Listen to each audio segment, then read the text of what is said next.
제가 여기에 섰을 때는 항상 마스크를 벗었는데 마스크를 쓰고 서니까 조금 여러분의 답답한 모습들이 이해가 되는 것 같습니다. 그동안 세 번째 연기, 코로나하고 싸우느라고 연기를 했는데, 코로나 때문에 강사님도 그렇지 않으면 이렇게 옮기면 오실 수 없는데 코로나로 인해서 이 시간에 오실 수 있었습니다. 너무너무 감사를 드리고 2003년도에 사랑의 교회에 부목사님으로 계시다가 개척을 해서 현재 수원 광교에 더 사랑의 교회를 담임하고 계십니다.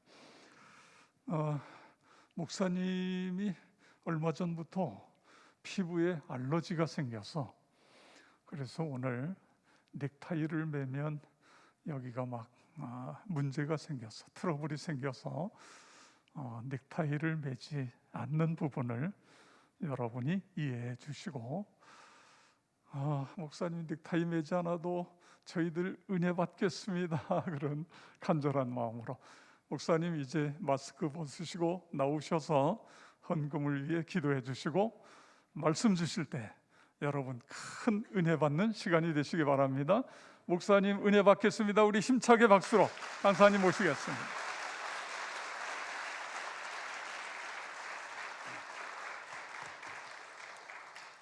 기도하겠습니다. 하나님 아버지 감사합니다. 귀한 집회를 허락하시고 주께서 예배하신 은혜를 부어주실 줄로 믿습니다. 주님의 은혜 감사하고 기대하며 귀한 예물을 올려드린 손길들을 주님께서 기억하시고, 하나님께서 또 예물과 더불어 주께 올려드리는 모든 기도의 제목과 간구를 들어주시옵소서. 더 많은 감사가 넘치도록 역사하여 주시옵소서. 우리가 이 시간 어떤 모습으로 왔든지 우리 마음을 주께 드리며 주님만 바라봅니다. 하늘문을 활짝 열어주시고 은혜를 베풀어 주실 줄로 믿습니다. 말씀해 주시고 성령께서 이 시간 임재하시고 귀를 열어주시고 눈을 열어주시고 우리의 마음을 활짝 열어 주시옵소서. 우리 주 예수님의 이름으로 감사하고 기도하옵나이다. 아멘. 네, 제가 여기 와서 담임 목사님과 잠깐 대화를 나누면서 너무 마음이 편안해졌어요. 왠지 아시겠죠? 담임 목사님이 너무 온유하셔서 저보다 10살이 형님이세요. 제가 이렇게 뵈니까 10살 형님이세요. 근데 저도 이제 우리 교회에서 교회 개척할 때보다 지금 굉장히 온유해졌다 이런 소리를 많이 듣고 있어요. 제가 처음엔 좀 싸나웠는가 봐요. 저는 그렇게 생각 안 하는데, 근데 이제 제가 은퇴할 때쯤 되면 우리 준성 목사님처럼 더 온유한 모습이 되었으면 좋겠다 이런 생각이 들어요.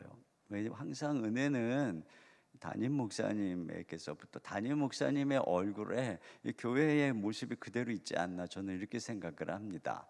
맞죠? 네.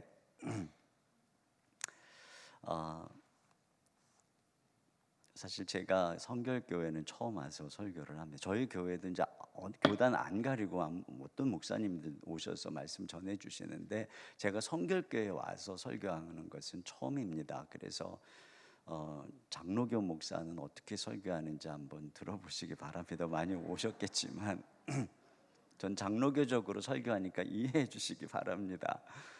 성결교가 어떻게 하는지 잘 몰라요. 그냥 웨슬리 영향을 받았다는 거 외에는, 저 웨슬리 굉장히 좋아합니다. 제가 그 신학교를 다닐 때 폐결핵이 걸렸었어요. 이제 워낙에 그때는 이제 지금보다 몸무게도 뭐 한 10kg 이상이 덜 나가고 이제 그런 때였거든요. 근데 이제 폐결핵에 걸렸지만 이제 약을 먹고 이제 병원에서 전염은 안 된다, 이제 이런 얘기를 들었음에도 불구하고 이제 이렇게 기숙사에서 같이 방을 쓰는 전도사님들이 다 방을 옮기는 거예요. 저랑 굉장히 친한 분들이었는데 한 분, 두 분 방을 옮기더라고요. 근데 그것이 이해는 되면서도 굉장히 마음이 어렵더라고요. 그러니까 사실 우리 인생의 어떤 삶의 문제도 어렵지만 사실 그것 때문에 이제 우리를 피할 때, 또 뭐 이혼했다고 수근거릴 때, 사업이 망했다고 전화도 안 받을 때, 이럴 때 이제 마음에 어려움이 있잖아요. 그러니까 오늘 이 혈루증 여인도 마찬가지예요. 이게 이제 계속적인 이제 하혈을 하는 그러한 여인인데, 레위기에 보면은 이런 유출병, 혈루병에 걸린 그 여인은 모든 게 이제 접촉하는 게 부정해지는 거예요. 눕는 침상도, 앉았던 자리도, 말한장도 다 부정해지고, 만진 물건은 질그릇을 만지면 깨버려야 되고 나무 그릇을 만지면 깨끗하게 씻어야 합니다. 그리고 이 여인이 이렇게 머물렀던 곳에 다른 사람이 와서 앉으면 그 사람도 부정해져서 옷을 빨아야 되고 저녁까지 외출이 금지되는 것이에요. 그러니까 당연히 여인이 이제 어디로 오면 무슨 전염병 환자라도 온 것처럼 다 피하고, 그래서 결국은 여인은 이제 마을에서 추방을 당하게 됩니다. 그 성 밖에서 외진 곳에서 머물게 되면 찾아오는 사람도 이제 없을 테고, 12년 동안이나 이런 상황 가운데 있으니까 당연히 이혼당했을 거라고 뭐 생각하는 게 자연스럽다고 여겨지고, 성전에도 나갈 수가 없는 것이죠. 그러니까 율법이 부정하다라고 여기는 것입니다. 그러니까 부정하다라고 하는 것은 너는 자격이 없다, 뭐 이런 얘기예요. 그러니까 율법이 너 자격 없어 이렇게 말하는 이 한 여인, 이 여인이 오늘 이제 예수님께 은혜를 받는 내용이 기록되어 있습니다. 자, 27절 말씀에 뭐라고 되어 있느냐면은 예수의 소문을 듣고 무리 가운데 끼어 뒤로 와서 그의 옷에 손을 대니, 자, 이런 그 내용이 나옵니다. 제가 이 말씀을 읽으면서 굉장히 이제 눈에 들어온 게 뭐냐면은, 뒤로 와서 이제 예수님의 옷자락을 만졌다는 거거든요. 우리가 보통 상식적으로 은혜를 받으려면 그 사람 앞에 가서 제가 누굽니다, 또 어떤 사정을 얘기하고 그리고 은혜를 간구하는 게 보통입니다. 그런데 이 여인은 예수님의 뒤로 가서 몰래 자기가 누군지 밝히지도 않고 또 양해를 구하지도 않고 그냥 이렇게 옷자락만 살짝 만져서 은혜를 받겠다, 이런 생각을 하고 있는 거예요. 그런데 정말 신기하게도 이렇게 예수님의 옷자락을 만졌는데 29절에 보니 이에 그의 혈로 근원이 곧 마름에, 이렇게 되어 있어요. 그러니까 그 순간에 12년 동안이나 이게 낫지 않았던 이 여인의 질병이 그 순간에 깨끗하게 나아버리는 그런 기적이 일어난 것이죠.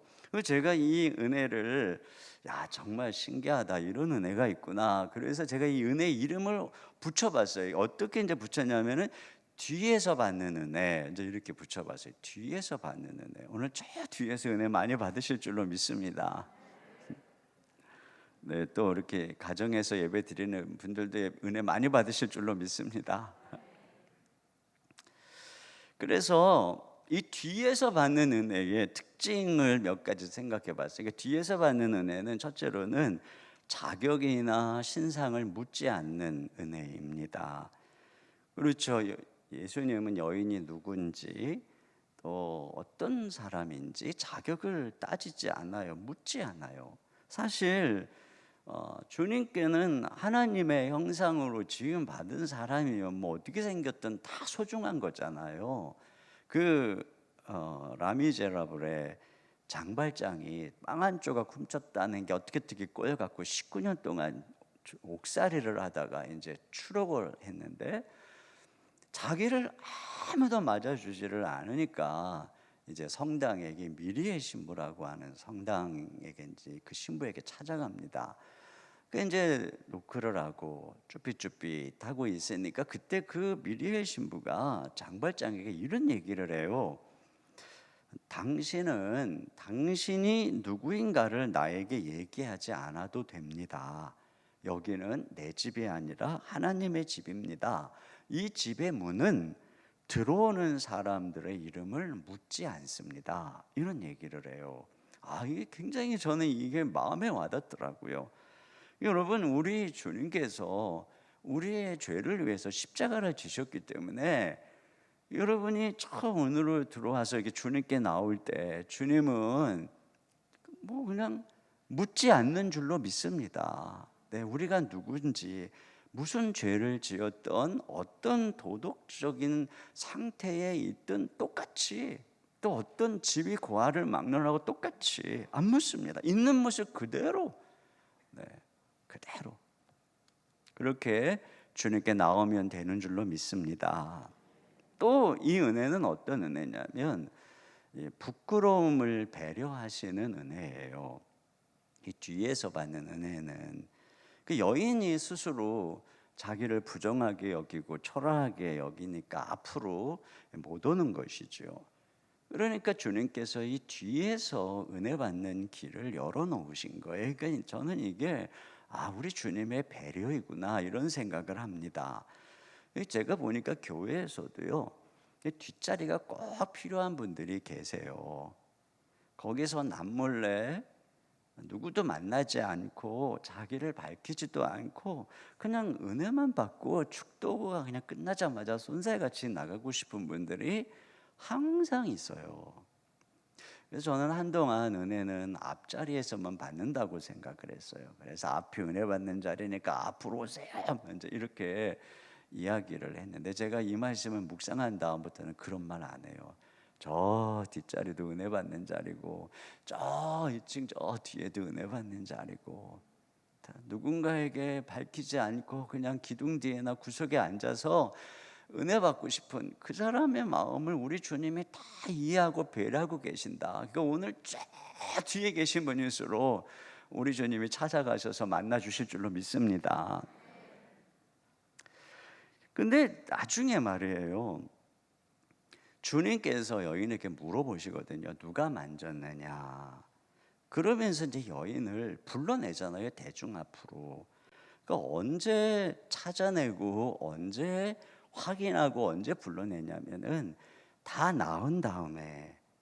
그러니까 이 여인이 사람들 앞에 부끄러운 일이 있은 동안에는 주님께서 그를 숨겨두는 거예요. 뒤에 와서 몰래 은혜 받아라. 그런데 이제는 다 나왔잖아요, 그 순간에. 그러니까 불러내시는 거예요. 그래서 치유를 공적으로 선포하는 것을 보게 됩니다.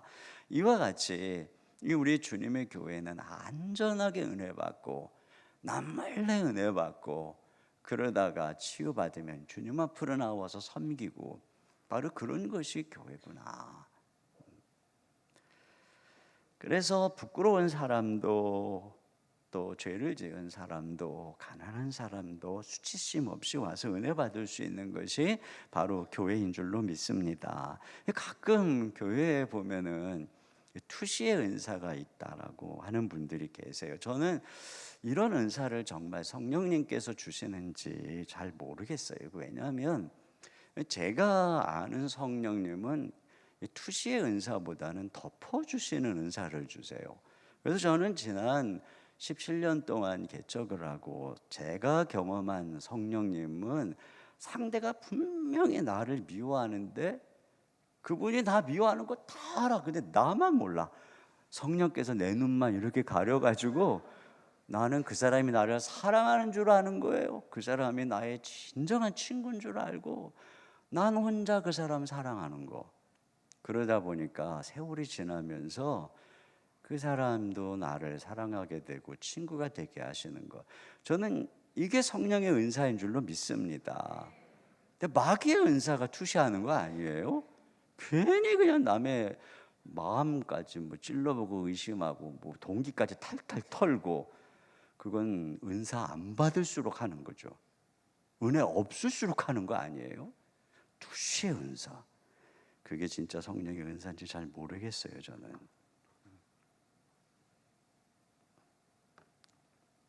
그 다음에 세 번째, 이 뒤에서 받는 은혜는요, 천천히 걷는 은혜예요. 천천히 걷는 은혜. 저는 이 그 혈루증 여인이 지금 이렇게 예수님의 옷자락 만져서 치유받는 이 순간이 사실은 지금 어디를 다급하게 가는 시간이죠. 이거 내일 살펴보겠지만 야이로의 이 딸이 막 이제 죽어가니까 그 야이로는 엄청 급한 순간입니다. 그런데 저는 예수님이 굉장히 천천히 걸었을 것 같아요. 뭐 이 무리들 핑계를 삼아서라도.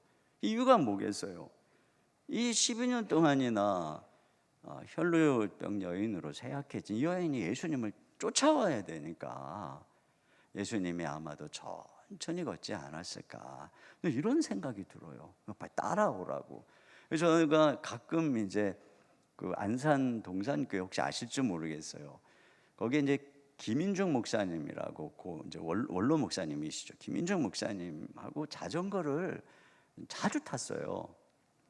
근데 김인중 목사님은 얼마나 건강하신지 이 젊은 목사들하고 자전거를 타도 그냥 쏜살같이 쫙 앞으로 달려가가지고 한참 가다 보면 안 보이는 거예요. 그러면 저는 거의 제일 뒤에 이제 따라가면서 가죠. 그러면 한참 가면 쫙 앞에서 이제 그 선두 그룹과 이제 사람들 합류해서 쉬고 있는 거예요. 그럼 제가 딱 도착하면 김인중 목사님이 가자, 그리고 또 쫙 가는 거예요. 제가 이런 일을 몇 번 당하고 그 다음부터는 김인정 목사님이 뭐 제주도 가서 자전거 타자, 뭐 유럽 가서 자전거 타자 절대 안 갑니다. 절대 저는 안 갑니다. 근데 제가 정말 감사하는 건 뭐냐면 우리 예수님은 그 김인정 목사님 같은 분이 아니라는 거죠. 김인정 목사님은 자전거 탈 때만 빼고 진짜 예수님 닮은 분이세요. 그분 제가 정말 존경하는 분이십니다. 근데 우리 주님은 우리와 이 보조를 천천히 맞춰 가시는 분이세요. 사실 제가 뭐 이렇게 몸이 건강한 늘 골골하고 뭐 어딘가 아프고 지난 17년 동안, 그런데 제가 주님을 따라서 갈 수 있도록, 여기까지 올 수 있도록 주님이 다 보조를 맞춰주시는 분이 바로 우리 주님입니다. 그러니까 능력이 없고 약한 사람도 예수님을 다 따라갈 수 있는 거예요. 이게 바로 뒤에서 주시는 은혜인 줄로 믿습니다. 또 이 은혜는 어떤 은혜냐면 초라한 사람도 소중히 여기는 은혜예요. 예수님이 여인이 치유된 것을 아시고 멈춰서 여인을 찾죠.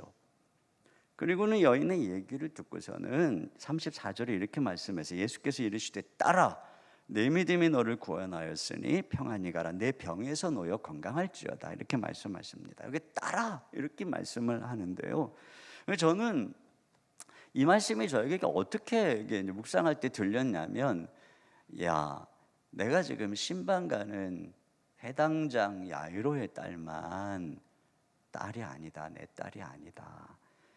금수저 물고 태어난 딸만 내 딸이 아니고 아무도 돌아보지 않는 너도 내 딸이다. 너도 하나님의 딸이다. 너도 아브라함의 자손이다. 이게 이렇게 들리더라고요. 제가 이제 초등학교를 다니던 시절에 선생님의 눈에 띄는 아이가 아니었어요. 왜냐하면 이제 그 초등학교 다니던 시절에 저희 집이 반에서 제일 가난했어요. 근데 그걸 어떻게 하냐면 그 당시에는 이제 선생님하고 이게 가정 방문을 하면 애들이 쭉 따라가 가지고 같이 갔어요. 그러니까 이제 한 집에 선생님 애 들어가면 이제 우리는 그 집에 문 앞에서 이제 기다리는 거예요. 그러니까 저희 집은 달동네에 반지하에 단칸방에서 어머니, 아버지, 저하고 동생하고 할머니하고 이렇게 같이 한 방에서 살았거든요. 그러니까 저는 저희 집에가 제일 멀고 달동네이기 때문에 반 애들 집을 다 돌고 우리 집에 가니까 내가 알아요. 우리 집이 제일 가난하구나. 이거를 제가 알죠. 자, 공부를 또 잘하지도 못했지만 또 특별히 못하지도 않았어요. 또 뭐 이렇게 운동이나 노래를 잘하는 것도 아니고 또 그렇다고 또 말썽을 일으키는 것도 아니고, 그러니까 선생님이 저의 존재감을 알 수가 없는 거예요. 저렇게 딱 앉아 있지만 저는 제가 초등학교를 다니고 중학교를 다니고 뭐 그러던 내내 선생님에게 이게 주목을 받아본 기억이 없어요. 왜냐하면 너무 수줍어하고 그러면서도 속으로는 나도 선생님 심부름 하고 싶다. 나도 주전자에 물도 좀 떠오고 싶다. 그렇지만 항상 그런 애들은 뭐 반장이나 부모님에게 가끔 찾아오는 애나 뭐 이런 애들만 시키지, 저같이 저쪽 구석에 그냥 수줍어 갖고 조용히 앉아 있는 그냥 뭐 그런 애는 그냥 사실 저는 그래 갖고 이 고등학교 때까지도 선생님이 저의 이름을 불러준 기억이 없어요. 추석 부를 때 빼고는. 분단장도 해본 적이 없어요. 그러니까 저는 확신하는 게 한 가지 있어요. 초등학교 때부터 고등학교 때 선생님 어떤 분도, 그분이 여기 앉아 있어도 내가 그분 학생이었다는 걸 아는 분은 한 분도 없을 것이다. 저는 아주 확신합니다. 제가 그런 아이였어요. 근데 제 나이 20에, 제가 물론 모태신앙이었지만 20에 인격적으로 주님을 만났거든요. 진짜 초라한 저를 주님께서 제 이름을 불러주셨어요. 제가 그 당시에 유명한 하늘산 기도원에 20살에 올라갔거든요. 거기서 주님께 기도하는데 주님이 진짜 제 이름을 불러주시는 거였어요. 저의 이름을. 그러니까 저를 사랑한다고 주님이 그렇게 불러주실 때 그때 얼마나 감격을 했는지 3박 4일 동안 눈물을 흘렸어요. 얼마나 눈물이 나고 나는지, 그 당시에는 그렇게 또 부흥의 때였는지 그냥 뭐 다 회개하고 울잖아 이런 마룻바닥에서 이렇게 은혜를 받는데 이 마룻바닥에 구멍이 뚫려 있었어요. 그래서 제가 이 구멍이 뭐냐고 그랬더니 그게 눈물을 내면 이렇게 눈물 쓸어 담는 구멍이라 그래요. 그래서 전 처음에 이게 농담인 줄 알았어요. 근데 말이죠, 제가 눈물이 나기 시작하는데 이 눈물이 막 너무 많이 나니까 어떻게 할 수가 없는 거예요. 거기다 막 쓸어 담았다니까요, 제가 눈물을. 그렇게 정말 저의 이름을 불러주신, 아무도 주목하지 않는 저를 불러주신 주님의 은혜에 너무 감사해가지고 그때부터, 그 20살 때부터 지금까지 저와 함께 하시는 예수님은 발표력 좋고 똑똑하고 눈에 띄는 아이만 좋아하는 그런 선생님 같은 분이 아니었어요. 부모님이 찾아오고 공부 잘하는 아이들에게만 심부름시키는 그런 선생님 같은 분도 아니었어요. 저같이 진짜 초라한 사람을 불러서 주님의 그 귀한 일을 맡겨주시는 분이시고 옆에서 늘 잘한다, 너는 내 소중한 일꾼이다, 이렇게 격려해 주시는 분이었어요. 제가 이 창세기의 그 요셉이 진짜 너무 대단하잖아요. 그런데 제가 진짜 은혜 받는 게 뭐냐면 나중에 그 현찮아 보이는 11 아들도 다 은혜를 주시더라고요. 야곱이 11 아들도 다 축복하고 그 11 아들도 다 이스라엘의 족장이 되더라고요. 전 그게 너무 은혜로운 거예요. 왜 나는 내가 요셉 같은 존재라고 생각해 본 적이 없고 막 앞서 나가고 막 이런 그 분들 보면서 와, 진짜 요셉 같은 분이야 이런 생각을 했죠. 저는 내가 11 아들 같다고 생각했거든요. 근데 하나님께서 그들에게도 다 은혜 베풀어 주시고, 우리 하나님은 그런 하나님이신 줄로 믿습니다. 자, 그러면 도대체 어떻게 해서 예수님은 이렇게 뒤에서도, 이렇게 막 자격 없는 사람이 뒤에 와서도 은혜를 받게 해주시는 걸까? 제가 이걸 고민하면서 이 여인의 특이한 행동 두 번째, 그게 뭐냐면 이 여인이 옷자락을 만졌다는 거예요. 이게 왜 특이한 거냐면, 물론 뭐 이런 옷자락을 만져서 치유를 받는 일들이 이 이전에, 이 마가복음에 보면 이 이전에 없었던 행동을 하는 거예요. 이 여인이 이러고 나니까 뒤에서 이제 사람들이 너도 나도 옷자락을 만지는 일들을 행하는 것을 보면은 이게 굉장히 남이 하지 않는 이 믿음의 행동이라는 것을 알 수 있을 뿐더러 왜 특별하냐면 여인은 누구를 만지면 안 되는 여인이잖아요. 여인이 누구를 만지면 그 사람이 부정해지는 거거든요.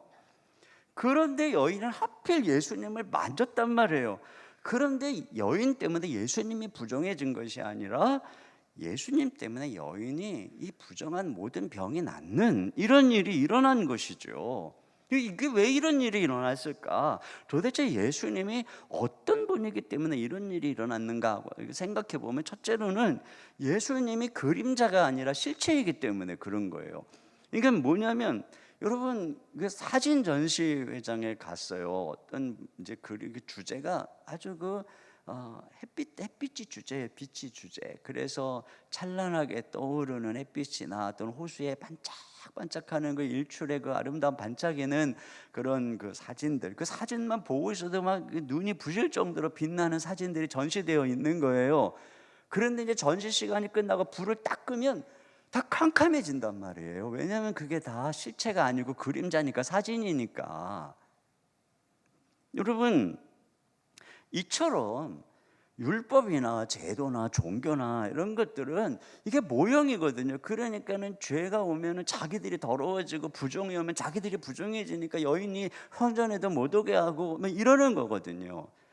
근데 여러분, 태양은 어둠이 온다고 해서 어둠이 물러가지 어둠에 물들지 않는 거잖아요, 빛은. 그러니까 예수님은 실체시니까 여인이 만졌다고 예수님이 부정해지는 게 아니라 오히려 여인이 거룩해지는 이런 일이 일어나는 거죠. 그러니까 예수님이 히브리서에 보면 보이지 않는 하나님의 형상이라고 얘기를 하고 있어요. 예수님이 창조자이시고 예수님이 하나님이시고, 골로새서에 보면은 예수님이 신성의 모든 충만이 육체로 거하시는 영광스러운 하나님이신 것을 말씀하고 있습니다. 그러니까 그 예수님이 그런 하나님이시기 때문에 이런 놀라운 역사가 일어난 것이죠. 그런데 이해 안 되는 건 뭐냐면, 어떻게 이 부정한 여인이 하나님이신 예수님, 그러니까 하나님을 만졌는데 여인이 죽지 않고 나음을 입었느냐 하는 겁니다. 구약에 하나님을 보기만 해도 죽었어요. 법궤를 만지기만 해도, 들여다만 보기만 해도 그냥 다 죽었습니다. 그런데 예수님은 하늘에서 내려온 실체이신 하나님 자체입니다. 그런데 어떻게 이 여인이 허락도 없이 예수님 옷자락을 만졌는데 이게 죽는 게 아니라 나음을 입었느냐 하는 것이죠. 그건 뭐냐면, 두 번째로 예수님은 이 땅에 선물로 오신 분이기 때문에 그런 것입니다.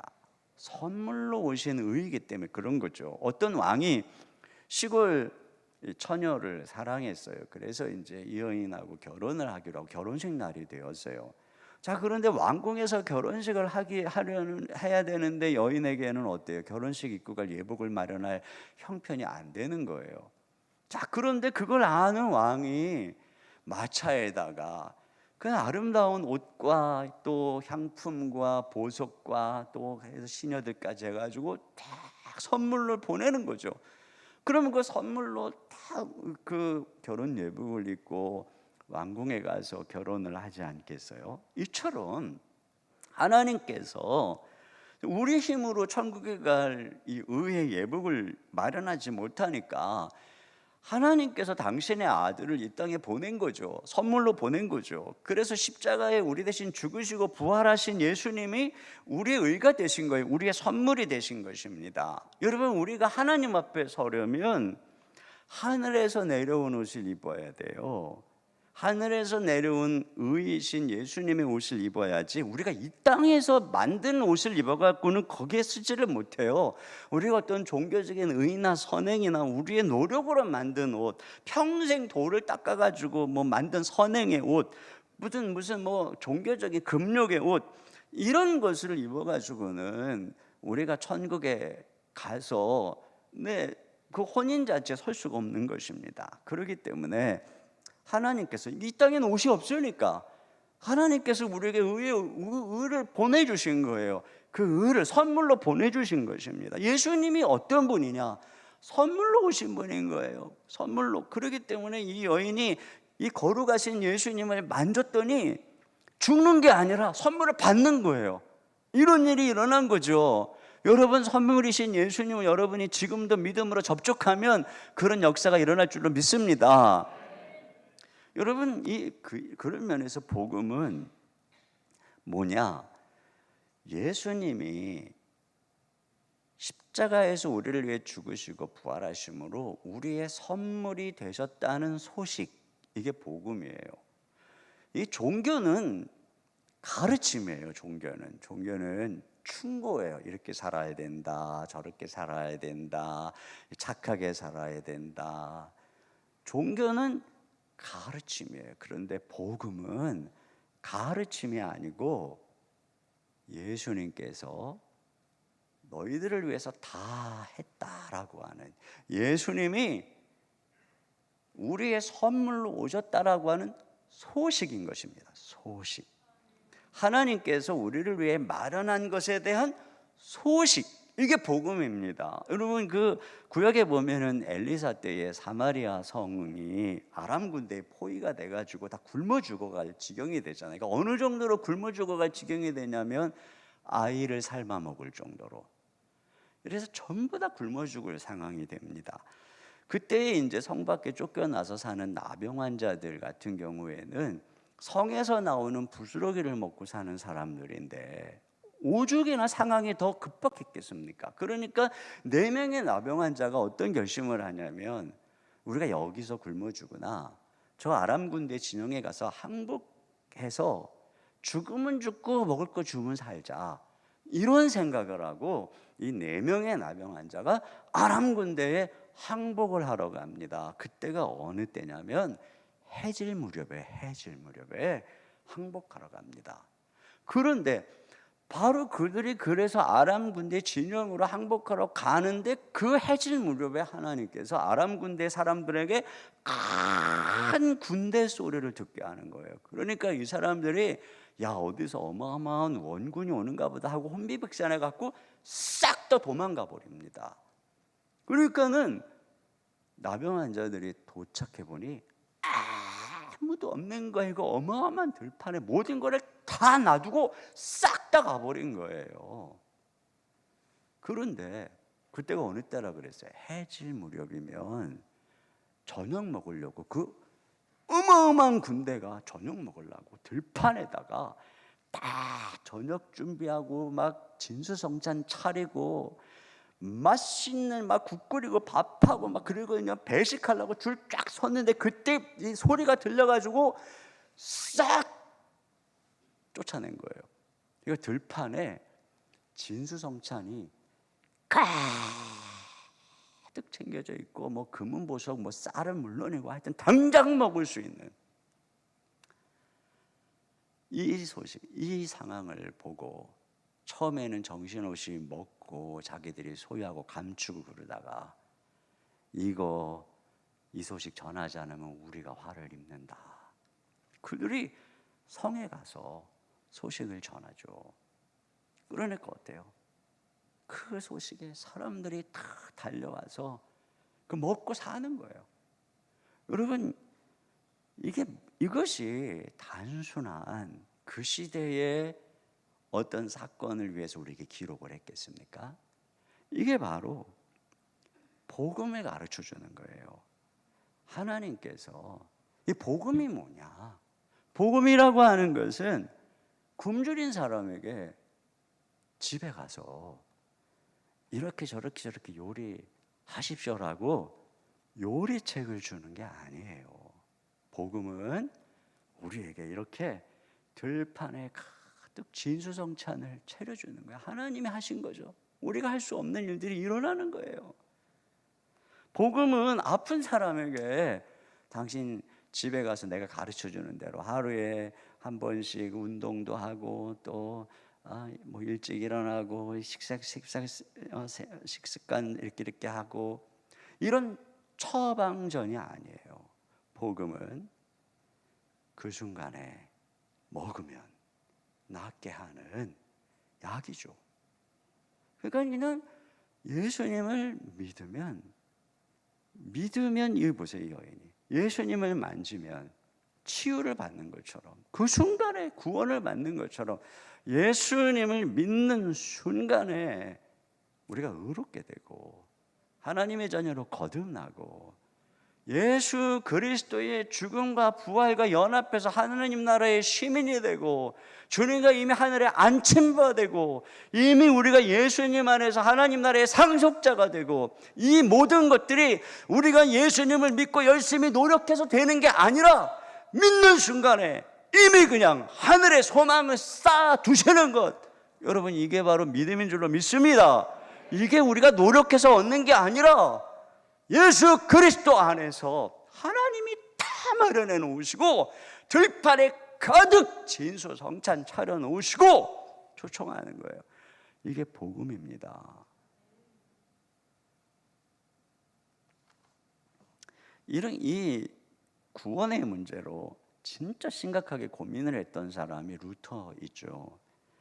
어느 날 루터가 길을 가다가 벼락에 나뒹굴면서 너무 진노하시는 하나님이 무서워서 땅에 엎드려서 소리를 질렀어요. 성 안나요, 나를 살려주시면 내가 신부가 되겠습니다. 그는 결국 사자가 되기로 결심을 하죠. 그래서 수도사가 돼서 열심히 하나님께 고행을 합니다. 그 무서운 하나님, 죄에 대해서 진노하시는 하나님이 항상 무서워서 그 수도원에서 누구보다도 열심히 금욕하고 기도하고 고해성사 열심히 하고, 고해성사를 얻은 때는 막 떠오르는 죄를 전부 고해성사하느라고 7시간씩이나. 그러니까 루터가 너무너무 피곤했던 거예요, 다른 그 수도사들에게는. 그래도 늘 하나님이 무서운 거예요. 하나님, 죄에 진노한 하나님이 너무 무서워서 그가 보내신 아들 예수님을 생각하면 곧바로 재림의 때에 심판하실 예수님이 생각이 나는 거예요.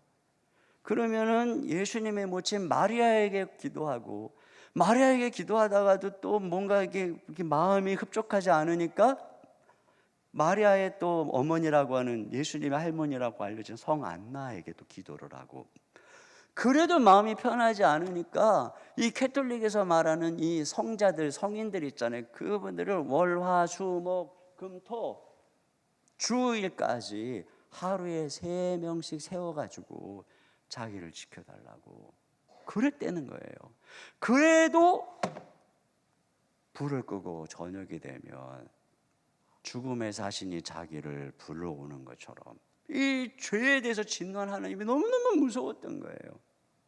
그렇게 힘들어하던 루터가 어느 날 이제 이 로마서를 가르치게 됐어요. 그래서 이 로마서를 신학에서 가르치게 되는 로마서를 연구하다가 깨달은 거예요. 뭘 깨달았냐면, 복음에는 로마서 이제 그 1장 16, 17절에 이제 나오죠. 복음에는 하나님의 의가 나타나서 믿음으로 믿음에 이르게 하나니 기록된 바 오직 이는 믿음으로 말미암아 살리라 한것 같으니라. 이 말씀에 복음에는 하나님의 의가 나타났다라고 하는 말에 처음에는 루터가 막 화를 낸 거예요. 이게 하나님의 의하면 너무 무서운 거예요. 자기는 죄인이니까.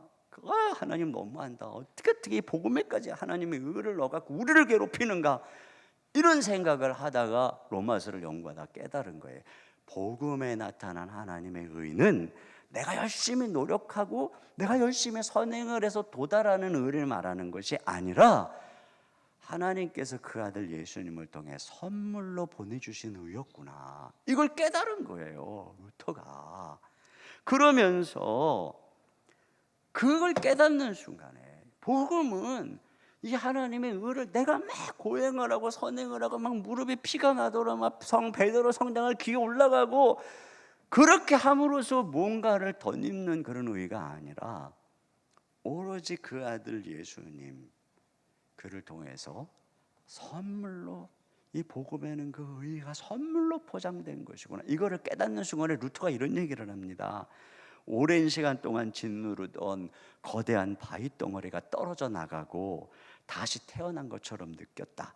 닫혔던 낙원의 문이 드디어 활짝 열렸다. 그리고 나는 낙원으로 들어섰다.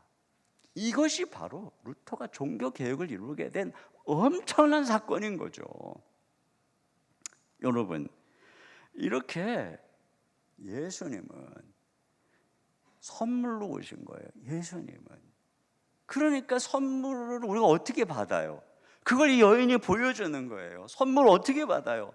그 여인이 뒤로 와서 자기 신상, 자격 이런 거 다 필요 없이 그냥 만지니까 주어지는 것이죠. 이게 믿음을 보여주는 거예요. 믿음이라고 하는 것은 이와 같이 내 행위나 내 공로나 자격이나 이런 것을 의지하지 않고 그냥 주님이 행하신 일만, 주님 자신이 선물이라는 사실만 기억하고 받아들이는 거예요. 손을 내미는 거예요. 이게 믿음인 것이죠. 그러니까 우리가 구원을 받는 것은 착하게 살아서 받는 것도 아니고 교회를 열심히 나와서 받는 것도 아니고 바로 하나님의 의요 선물, 그리고 하나님의 선물로 보내주신 천국의 예복이신 십자가에서 죽으시고 부활하신 우리 주 예수님, 그분을 믿을 때 우리가 구원받는 줄로 믿습니다. 그냥 믿을 때. 근데 여기 이게 접촉이라고, 이게 만졌잖아. 이 접촉이 굉장히 의미가 있어요. 예수님은 그런 선물이 되기 위해서 이 땅에 제물로 오신 분이잖아요. 흠 없는 어린 양으로 우리를 위해서 대신 십자가에 죽으시기 위해서 오신 분이잖아요. 근데 여러분, 구약에서 죄 지은 사람이 하나님 앞에 가서 제사를 드릴 때 이 제물을 가지고 가잖아요. 양이나 소나.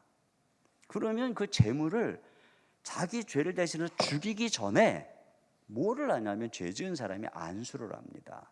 이 손을 그 동물의 머리에 안수, 접촉하는 거죠. 그리고 그 순간에 나의 죄가 그 동물에게 전가되는 것입니다.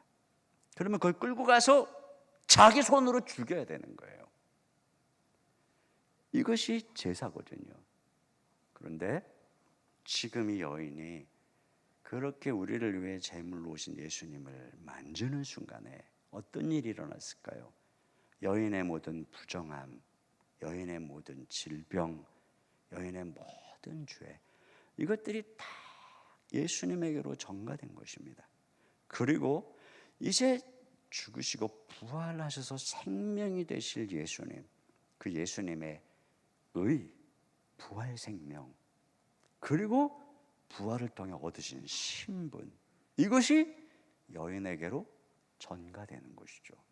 이것을 믿는 순간에 나의 모든 죄와 질병과 저주는 예수님에게, 예수님의 의와 예수님의 생명과 예수님의 거룩은 나에게.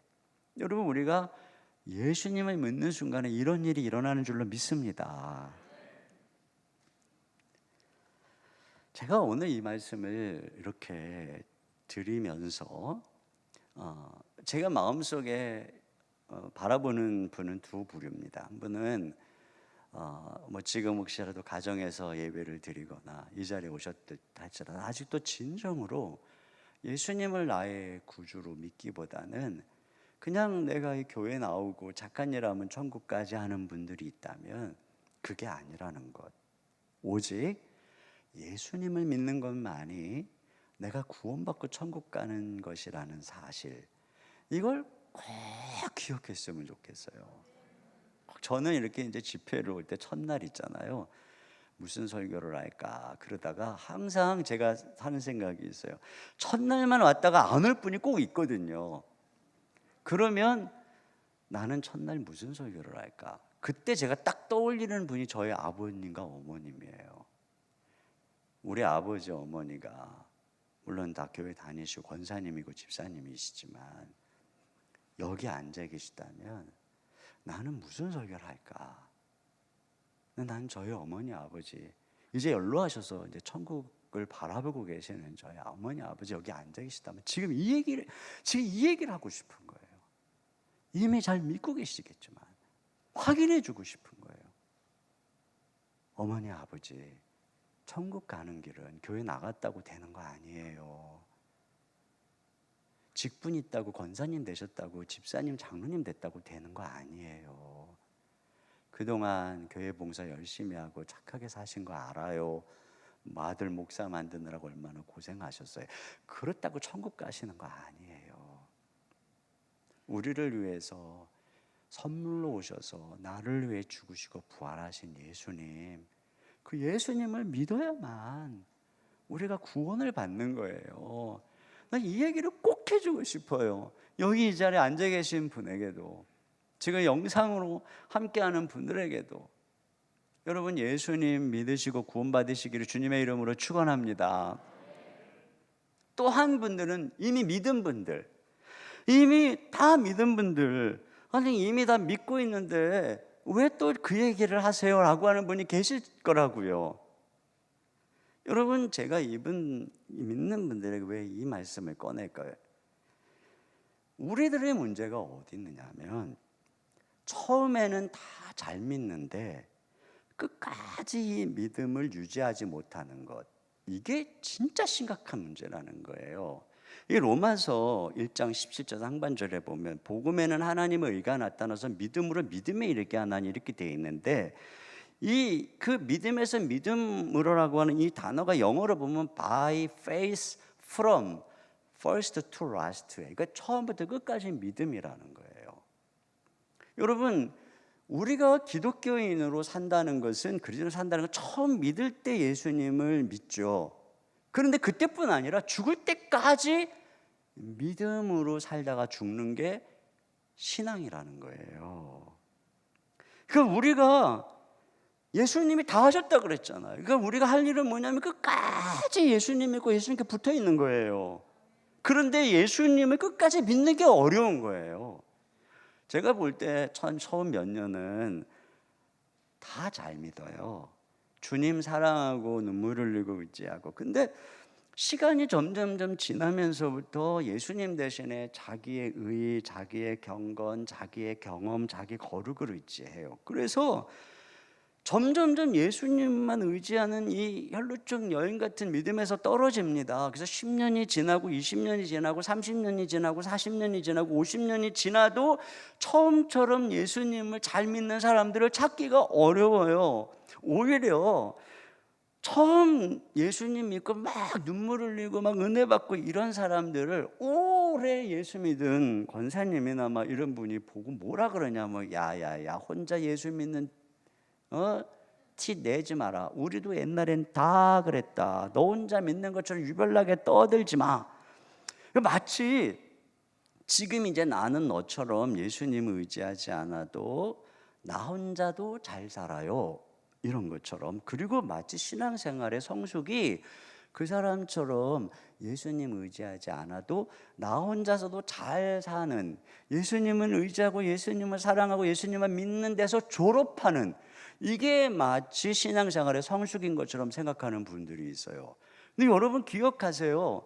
우리가 예수님 믿는 걸 졸업하면 여러분 천국에서도 졸업하게 됩니다. 이게 무서운 거예요.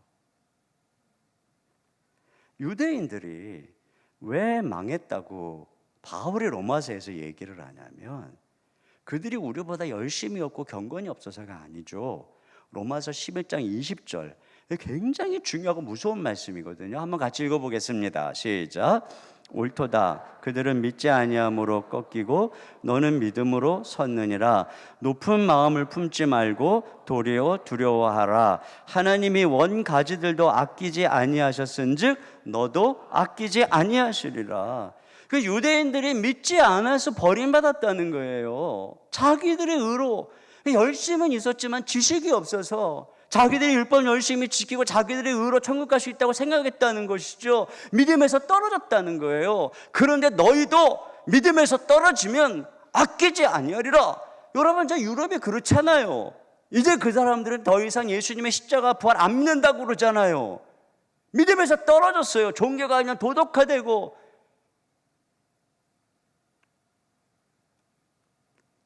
이게 정말 무서운 거죠.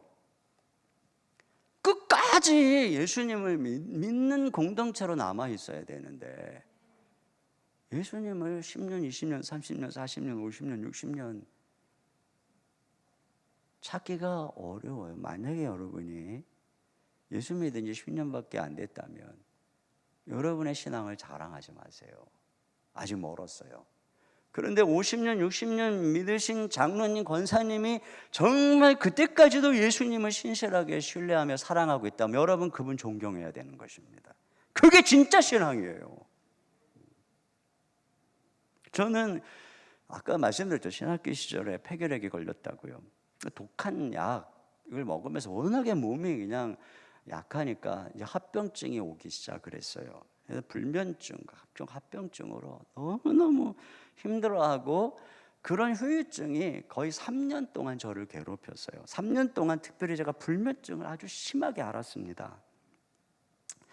제가 왜 이때 이렇게 폐결핵에 걸리고 이렇게 됐냐면, 부모님이 이제 제가 그 당시만 해도 제가 신학교 갈 때만 해도 제가 못된 신앙이지만 이제 신앙생활을 저희 이제 권사님이셨던 할머니에게 맡기고 부모님이 생활고가 힘드니까 교회를 안 다니신 지가 꽤 오래되셨던 거예요. 그리고 아들 하나 바라보고 열심히 그렇게 견뎌 오셨는데 제가 신학교를 간다 그러니까 당연히 반대하죠. 결사적으로 반대하셨고, 그러나 저는 주님의 부르심이니까 안 갈 수가 없었던 거죠. 그러니까 제가 부모님이 반대하는 신학교를 가서 제가 학비를 마련해야 되고, 그러면서도 또 장남으로서 아들 역할도 해야 되고, 그러니까 과외도 하고 교회 사역도 하고 장학금을 타겠다고 새벽 3시까지 공부하고 뭐 또 열정이 많으니까 사역도 열심히 하고 그러다가 폐결핵이 걸린 거예요. 근데 그 당시에 저는 그런 저에게 화가 나 있었어요. 제가 용납이 안 되는 거예요. 왜 그러냐면 첫째로는 저의 내면에서 맨날 무슨 소리가 들리냐면, 야, 전도사가 어떻게 병에 걸리냐, 하나님이 사랑하는 사람에게 잠을 준다 그랬는데 어떻게 전도사가 불면증에 시달리냐, 이렇게 막 비난을 하는 거예요. 또 제가 이 몸이 쇠약하고 잠을 제대로 못 자니까 당연히 기도도 전처럼 못하죠, 전도도 전처럼 못하죠, 말씀 묵상도 잘 못하고 사역도 제대로 못하고 하루하루 몸은 꺼져가고, 그러니까 내가 하나님 앞에 내놓을 게 없잖아요. 떳떳하지 않은 거예요. 그러니까 내 속에서 자꾸 무슨 소리가 들리냐면, 너 같은 게 무슨 하나님의 종이냐, 너는 하나님께 사랑받을 자격이 없어, 이런 소리가 들리는 거예요. 여러분, 누가 저를 이렇게 정죄하고 있는 건가요? 예수님인가요? 하나님인가요? 제 주변에 있는 사람들인가요? 아니에요. 가만히 생각해 보니까 누가 나를 이렇게 비난하고 있는 거냐면, 내 속에 있는 종교가 나의 열심, 나의 의, 나의 행위를 의지하는 종교. 제가 20살에 예수님 만나서 주님을 위해 죽고 싶었거든요. 매일 전도하고, 제가 오죽하면 부모님의 반대 속에 신학교를 가겠다고 했겠어요. 그 열정으로, 제가 그 당시에 너무 얼마나 열정이 뛰어났냐면, 내가 주님을 위해서 죽기를 각오했는데 뭐가 무섭겠어요. 더 얘기하면 교만해질 것 같아요. 멈추겠습니다. 이간에 제가 그런 그 열정을 가지고 주님을 섬겼거든요. 그러다 보니까 이게 처음에는 분명히 은혜에서 시작한 것인데, 내가 그렇게 열심으로 섬기다 보니 제가 어느 순간에 저의 열심과 저의 행위와 또 나의 공로와 나의 수고를 의지하는 행위 종교를 섬기고 있었던 거예요. 그래서 이 행위 종교가 제가 열심으로 남보다 더 열심히 기도하고 사역하는 동안에는 계속 나에게 잘한다 잘한다, 너는 훌륭한 종이야, 이렇게 칭찬을 했는데, 정작 제가 아프고 아무것도 못하니까 제 속에서 너는 하나님의 종이 아니야, 넌 사랑받을 자격이 없어, 이렇게 비난을 하는 겁니다.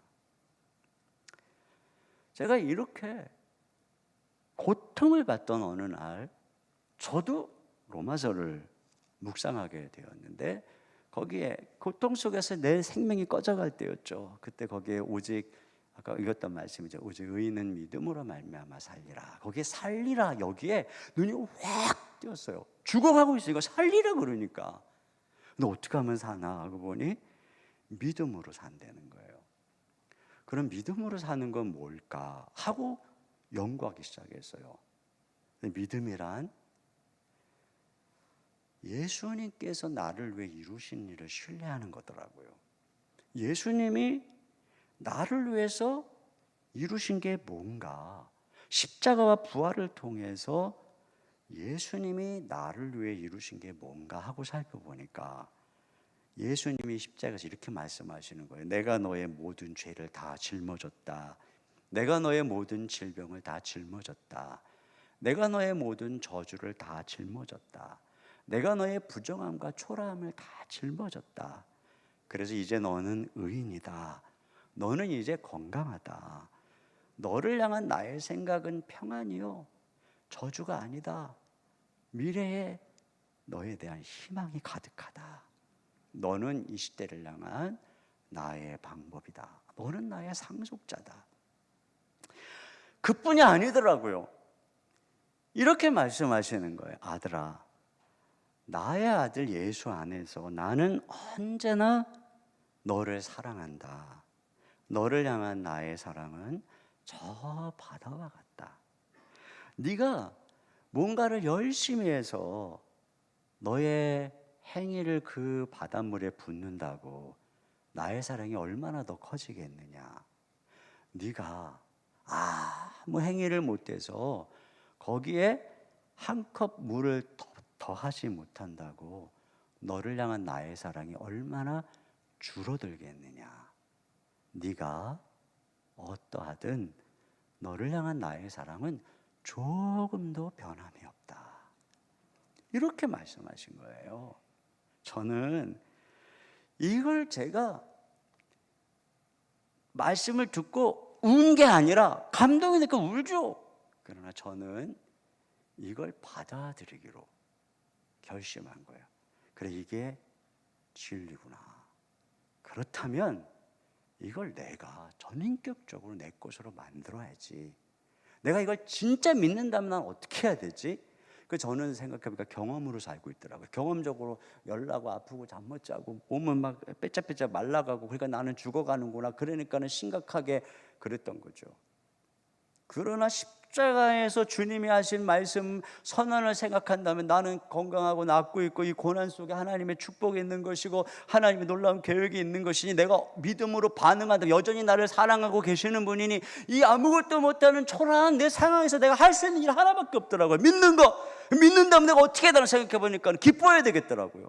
그래서 제가 기뻐한 거예요. 근데 기쁜가요? 내가 잠도 못 자고 컨디션도 안 좋고. 근데 기쁠 수가 없죠. 그래서 제가 웃은 거예요.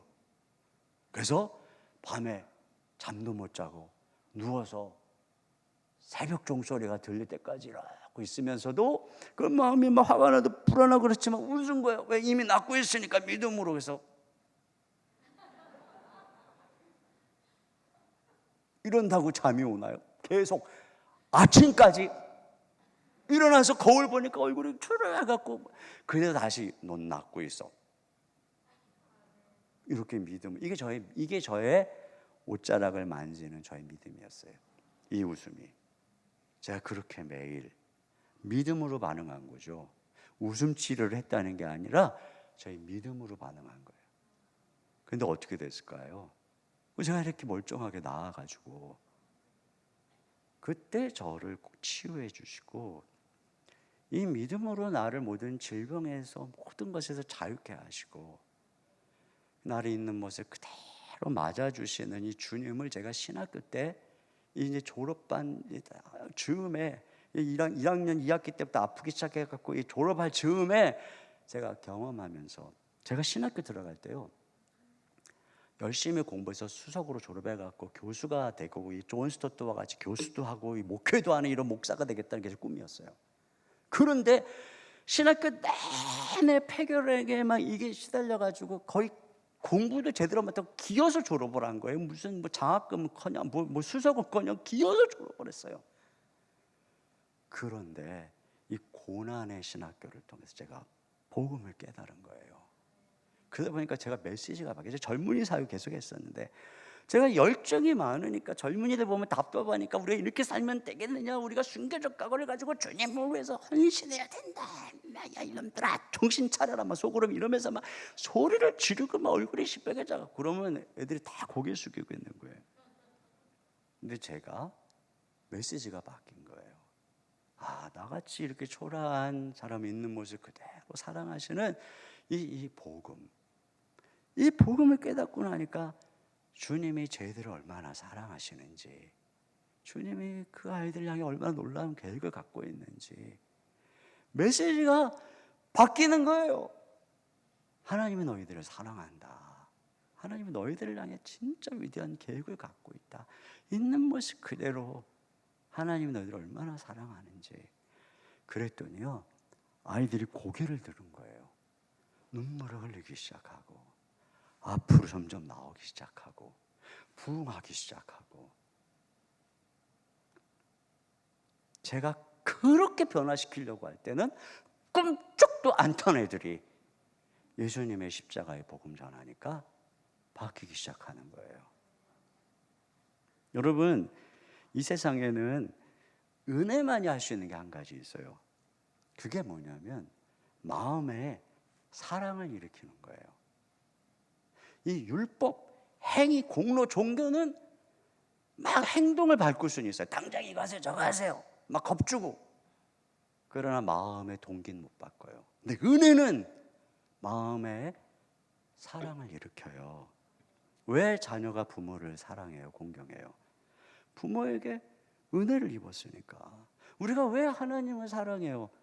하나님이 십자가에서 이런 우리 같은 죄인에게 놀라운 선물의 은혜를 베풀어 주시니까. 그럼 왜 사랑이 중요해요? 왜 마음의 사랑이 일어나는 게 중요한가요? 사랑이 가장 강하기 때문에 그렇습니다. 어머니가 불타는 건물 안으로 뛰어들어가는 힘은 자녀를 향한 사랑입니다. 율법을 다 종합하면 사랑입니다. 그러므로 사랑하면 율법이 완성되는 것입니다. 사랑이 없는 모든 행위는 하나님 앞에 다 가증한 것이에요. 저희 아들이 재수 끝에 대학에 들어갔거든요. 수년 전 얘기입니다. 재수 끝에 수능을 본 그날 저녁에 이제 딱 답을 맞추니까 아내와 저는 뭐 그냥 조마조마하죠. 어떻게 반응이 나올지. 그런데 조금 있다가 우리 아들이 괴성을 으악 하더니 주먹으로 벽을 꽝꽝꽝 치면서 꺼이꺼이 우는 거예요. 이게 무슨 뜻이죠? 잘 봤다는 뜻인가요? 망쳤다는 뜻이죠. 저하고 아내는 그 재수인데 정말 허망하죠. 안타깝죠. 이 한 문제만 잘못돼도 대학이 바뀌잖아요, 요즘에. 계속 잠을 못 자고 힘들어하는 아들. 근데 아내가 갑자기 아들 옆으로 가더라고요. 그러니까 그 아들을 침대에 누이고 옆에서 같이 누워서 토닥토닥거리면서 아들아, 너 최선을 다한 거 엄마가 알아. 그리고 내 인생은 하나님이 책임질 거야. 너 얼마나 수고했니? 그러니까 너무 걱정하지 말고 이제 자. 엄마는 네가 열심히 수고한 것만 해도 너무 자랑스러워. 토닥토닥거리니까 얘가 잠이 들었어요. 그리고 오는 거예요. 근데 저는 아내가 진짜 위대한 거예요. 저는 막 성질 나가지고 그러고 있는데 저보다 더 화날 사람이 아내예요. 왜냐하면 고3 때 재수 때 잠도 못 자면서 얘랑 같이 이 고생한 게 제 아내거든요. 그런데 아내에게는 아이의 성적 또는 행위가 어떠하든 아이를 존재 자체로 사랑하는 마음이 저보다 컸던 거예요. 그래서 그 아이를 덮어주고 가서 토닥거려주는 그 엄마의 사랑 안에서, 그 은혜 안에서 아이가 잠이 든 거죠. 자기를 용납하고 잠이 들고 다음날 일어나서 다시 힘을 내서 걸어가는 거예요. 그 언젠가 아들하고 이제 여행을 하는데 아들이 그러는 거예요. 말 지긋지긋하게 안 듣는 아들이 그러는 거예요. 아빠, 우리 집에서 제일 센 사람이 누군지 알아? 누군데? 그랬더니 엄마야 그러더라고. 엄마야. 자기보다 힘도 약하고, 근데 그 엄마가 제일 세대요. 왜냐하면 엄마를 사랑하니까. 엄마가 자기를 위해서 얼마나 은혜를 베풀고 자기를 용납해 주는지를 아니까 엄마 말에 순종을 안 할 수가 없는 거예요. 그래서 둘이 여행을 하는데 아들 말을 안 들어가고 제가 뭐 아내한테 SOS를 쳤죠. 그랬더니 아내가 문자로 아들한테 너 아빠 말 잘 들어 이러니까 이제 이 말을 한 거예요. 엄마가 제일 세다는 거예요.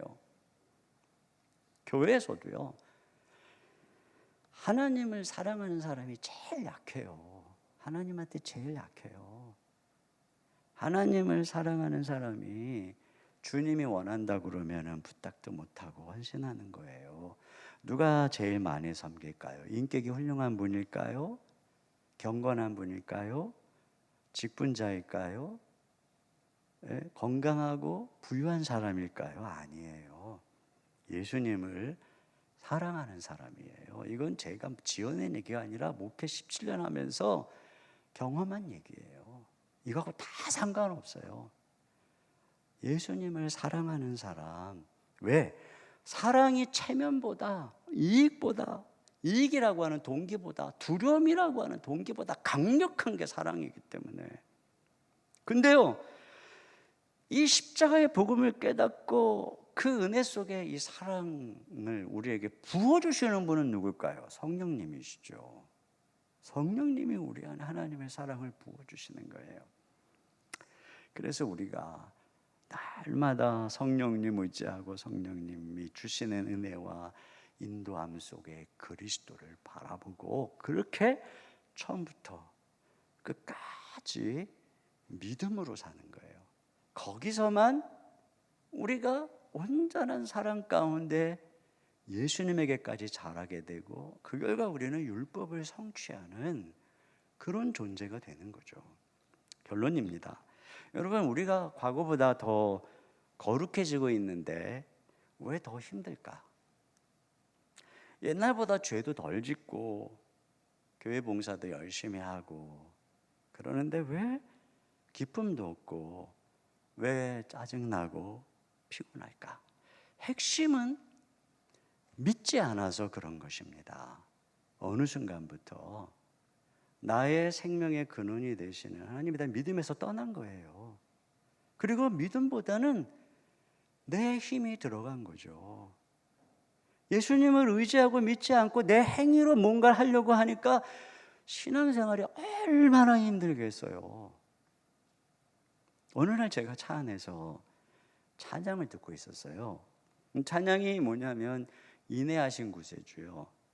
여러분 아시잖아요. 인내하신 구세주여 내가 비오니 죄인오라 하실 때에 날 부르소서. 주여 주여 내가 비오니 죄인오라 하실 때에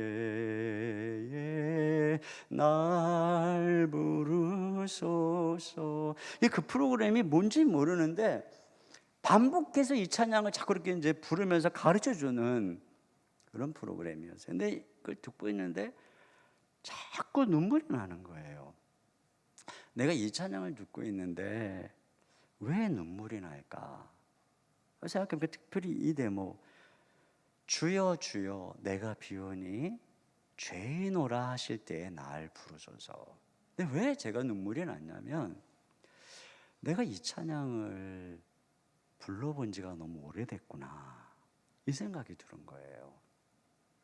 내가 이 찬양을 주님 앞에 죄인오라 하실 때에 날 불러주소서라고 찬양을 드린 게 얼마나 오래됐나.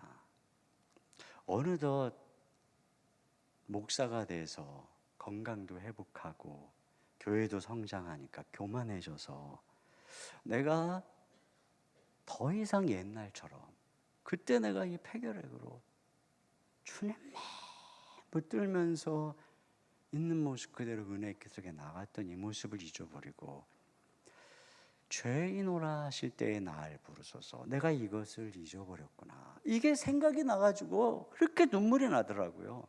그래서 제가 집에 가서 신학교 졸업식 사진을 찾았어요. 그때가 제가 폐결핵으로 빼짝 말라가지고 제 졸업사진이 진짜 볼품없고 새까맣게 나온 거거든요. 그걸 한동안 걸어놨어요. 책상 앞에다. 내가 이때를 잊지 말아야 되겠다. 여러분, 고난이 우리에게 주시는 축복 중에 하나가 뭐냐면 우리의 진짜 모습을 깨닫게 하는 거예요.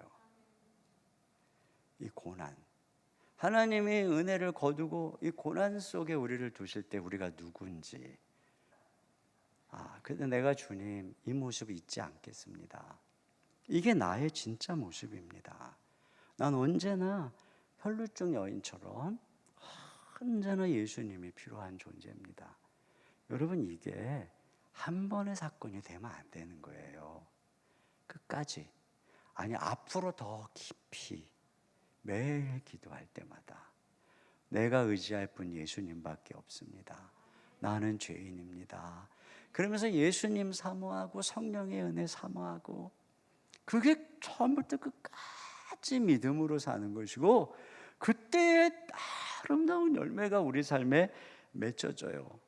사랑하는 역촌 성결교회 성도 여러분, 처음부터 끝까지 예수님만 의지해서 진짜 신앙생활의 풍성한 열매가 맺혀지기를 주님의 이름으로 축복합니다.